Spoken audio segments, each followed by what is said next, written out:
So guys, we just had the Carl Frampton and Josh Warrington weigh-in. Both of them look in tremendous shape. Both of them ripped. It's going to be a cracking fight. It's going to be a great fight. A fight between two warriors. A fight between two great fighters.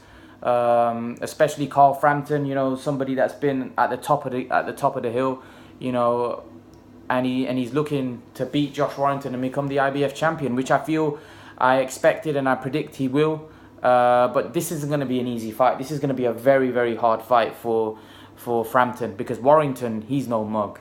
This guy's going to make it difficult. This guy's going to make it hard. He's going to make it a very, very tough fight for he's going to make it a very tough fight for Carl Frampton. So although I think Carl Frampton's the one with a better boxing ability, he's probably a bit more talented, I do think Warrington, I wouldn't be shocked and surprised. Look what Warrington did with Lee Selby. No one expected him to beat Lee Selby, and he pulled it off.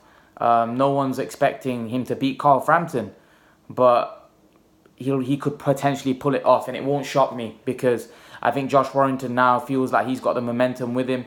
He's the man he's got you know, the momentum and everything going in his favor, and I think he feels that he's going to do a job on Carl Frampton.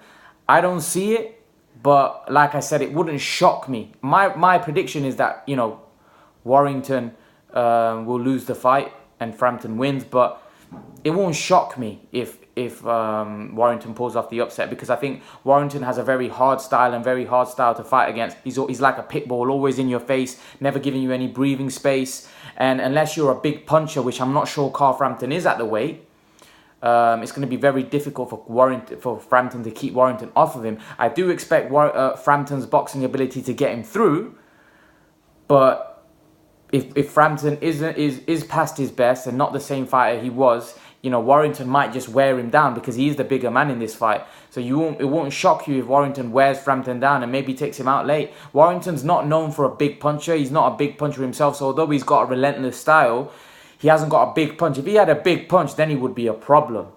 But I think the fact that Warrington's not a big puncher, I think Frampton will, you know, be able to get himself out of tricky situations and box his way to a points win.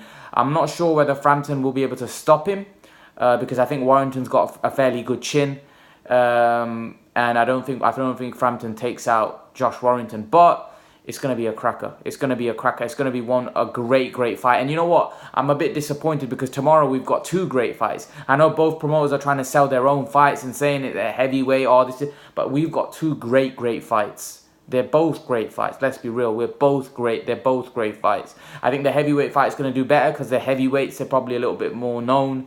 You know, these are smaller guys, and people like to see the bigger men. They like to see the heavyweights. They don't like to see the small guys as much. But yeah, guys, I think both of them look in tremendous shape, and tomorrow it's going to be fight time. You know, a great fight. You know, I hope the best man wins. I predict Frampton will win on points, but like I said, it won't shock me if Warrington pulls this off. But let me know what you guys thought of both of those guys. What condition do you think? Both of them look in very good condition. But just leave your thoughts about what you think, how this fight is going to end. Who do you think is going to win this fight? Leave your thoughts, guys. And guys, remember to please like, share, and subscribe to my channel. I'll see you guys in the next video.